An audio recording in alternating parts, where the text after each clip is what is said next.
আসসালামু আলাইকুম। বেসরকারি শিক্ষকদের উৎসব ভাতা অনেক কম, এটি বৃদ্ধি করা উচিত জানালেন মাওশি ডেজি। এনি থাকবে আজকের বিস্তারিত আলোচনা। চলুন বিরাজ কথা না বাড়িয়ে আমরা বিস্তারিত দেখে আসি। মাধ্যমিক ও উচ্চশিক্ষা অধিদপ্তরের মহাপরিচালক DG professor doctor Mohammad Azad Khan বলেছেন, বেসরকারি শিক্ষকদের উৎসব ভাতা অনেক কম, এটি বৃদ্ধি করা উচিত। বিষয়টি নিয়ে সরকার কাজ করছে। শনিবার 15 মার্চ সন্ধ্যায় এ কথা জানান অধিদপ্তরের ডিজি। বেসরকারি শিক্ষকরা ৩,১২৫ টাকা উৎসব ভাতা পান। এই অর্থ দিয়ে তারা কার জন্য কেনাকাটা করবেন?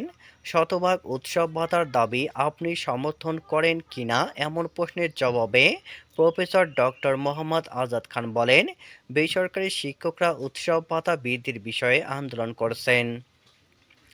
তাদের আন্দোলনের প্রেক্ষিতে সরকার ভাতা বৃদ্ধি করার কথা বলেছেন। এখন কত টাকা বাড়বে সেটি সরকার ভালো বলতে পারবে, তবে শিক্ষকদের ভাতা বাড়ানো উচিত। জানা গেছে, বেসরকারি স্কুল, কলেজ, মাদ্রাসা ও কারিগরি শিক্ষা প্রতিষ্ঠানে কর্মরত এমপিওভুক্ত শিক্ষকরা মূল বেতনের 25% উৎসব ভাতা হিসাবে পেয়ে থাকেন। একজন সহকারী শিক্ষক পান 12,750 টাকা। সেই হিসাবে তার উৎসব ভাতা 3,125 টাকা। শিক্ষকরা বলছেন, এমপিওভুক্ত শিক্ষকদের রাষ্ট্রীয় ও সামাজিক মর্যাদার বৈষম্য অনেক বেশি।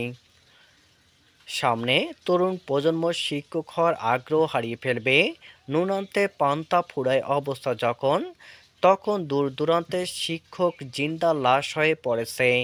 3,125 টাকা দিয়ে কিভাবে ঈদ পালন করব তা জানি না। নিজের জন্য কিছু হবে না। শিক্ষকদের এমন করুণ অবস্থা রেখে সমাজের উন্নয়ন সম্ভব নয়। কুষ্টিয়ার একটি স্কুলের গণিত বিষয়ের শিক্ষক মোহাম্মদ আসাদ বলেন, ছোটবেলায় জানতাম ঈদ মানে খুশি আর ঈদ মানে আনন্দ। শিক্ষকতা পেশার প্রবেশের পর ঈদের 3 থেকে 4 মাস আগে থেকেই কপালে চিন্তার ভাঁজ পড়ে যায়। ঈদ আমাদের জন্য একটা অভিশাপ। পরিবারের বড় ছেলে হিসাবে বাবা মা, ভাই বোন, বউ, মেয়েকে কিছু না দিয়ে কিভাবে ঈদের দিন ঈদের নামাজ যেতে পারি? তারা ভাবে আমি একটা চাকরি করি। আমাদের জন্য ঈদ মানে লজ্জা, অপমান, দুঃখ, ভারাক্রান্ত দিন। ঈদ শিক্ষক সমাজের জন্য অভিশাপ বয়ে আনে।